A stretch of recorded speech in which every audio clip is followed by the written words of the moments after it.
NBA players reacting to European basketball. European basketball and NBA are the best sports to watch, and NBA players react to European basketball. Here are the reactions in their words. Svi Mykhailiuk from the Detroit Pistons.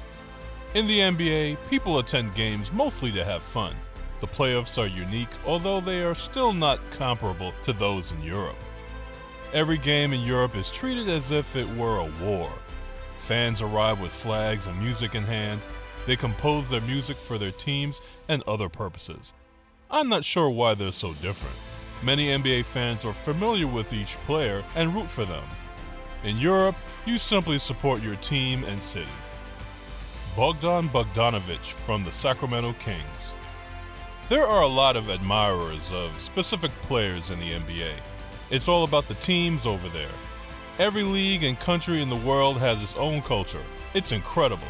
The supporters there take it very seriously, as if they were present at the games. In the games, they are just as nervous and agitated as the players. But even on the road, that makes it enjoyable for me to play there. It's a different type of strain. It's something you have to see for yourself. I'm used to it. So participating in a game where supporters toss coins, lighters, or cell phones is nothing new to me. It's typical over there. While you're shooting free throws, they're aiming lasers at your face. PJ Tucker from the Milwaukee Bucks. Nothing compares to Greece and Turkey. Israel also stepped up its game, but there aren't any fans over there. It's similar to gangs. It's identical to hoods. It's all about your hometown, and they take it extremely seriously. They are entirely devoted to their teams. I played for Aris in Greece, and when we played PAOK, I had to have a security detail since it's a massive rivalry in Thessaloniki. It created a schism in the city. When we played, it became so raucous that the fans were turned away, and we had to play a game later in the season with no spectators in the arena. In Turkey, I participated in a game where supporters lit coins with a lighter and then threw them at us. Well, the list goes on, and to not miss out on any of these, be a part of Courtside now. Goran Dragic from the Miami Heat. I've played many games in Belgrade and other cities where you might get wounded if you're not careful. They toss all kinds of strange things. I was at a match at Olympiakos, Greece, where oranges were thrown on the court. I was never able to figure out why. They only toss coins and lighters in Belgrade. In most European venues, protection, like a tunnel, is installed behind the benches to prevent players from being hit. All you hear when sitting on a European roadside bench is tick, tick, tick, objects hitting the tunnel. It's a necessary element of the process. You grow accustomed to it. It's interesting. You know, over there, you never know if the security people are with them or if they'll defend you when you're on the road. Nikola Vucevic from the Orlando Magic. During the 2011 NBA lockout, I returned to Montenegro and played for Budućnost. It was meant to be the final game of my career. We had a home game versus Partizan. The venue was completely sold out. We had our set of fans, and they had theirs. And during the game, both sides were cheering, jumping, and throwing fireworks into the audience. But nothing untoward happened. Then, after the game, I was doing my post-game interview near the Partizan fans when a cell phone flew right in front of me, almost missing my face. It was thrown at me. To me, the way fans are organized and support their teams is incredible. Serbia and Greece are perhaps the top two basketball-playing countries in Europe. Evan Fournier from the Orlando Magic. It all depends on the country in which you're playing.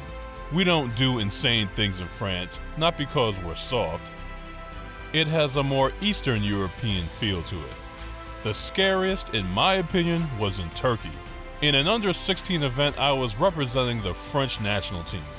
I was playing in a bit of a gym with a capacity of around 4,000 people, but there had to be at least 6,000 in attendance. Whatever the figure was, it was extremely hazardous. It was far too crowded. People were gathering around the arena's edge and along the rails. It wasn't even the European Championship or anything, but it was a semifinal. It was just an under-16 tournament, and I was just 15, so I was wondering to myself, what the F is this? They were simply unbearably loud, to the point that you couldn't hear anything. Of course, because we were children, they didn't hurl anything at us, but it was still crazy.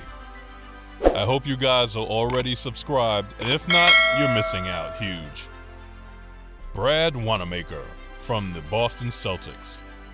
The Red Star Arena in Belgrade, Serbia was the craziest arena I've ever played in. Their following is ruthless. The supporters are yelling at us on the court before the game. Someone tossed a towel at me when I took the ball out during my most bizarre encounter with a fan in Europe. However, Red Stars fans do throw coins at you. In Greece, a large number of fans smoke in the stadium. It's the way things are done over there. So when you return from halftime, the entire arena is foggy and filled with cigarette smoke. It isn't easy to play in that environment. You can barely breathe since you're continually inhaling it and coughing. Nicolas Batum from the Charlotte Hornets. I've been to EuroLeague games where things get a little heated, but in my opinion, the top three are Serbia, Turkey, and Greece. My first NBA game was against the Lakers at Staples Center versus Kobe Bryant, the league's MVP. You won't be terrified to play against Kobe in front of 20,000 people, will you? Said Coach Nate McMillan. Coach, I've played in Greece and Belgrade. This will be nothing compared to that, I said. So these were the reactions of NBA players for European basketball. Stay tuned for more.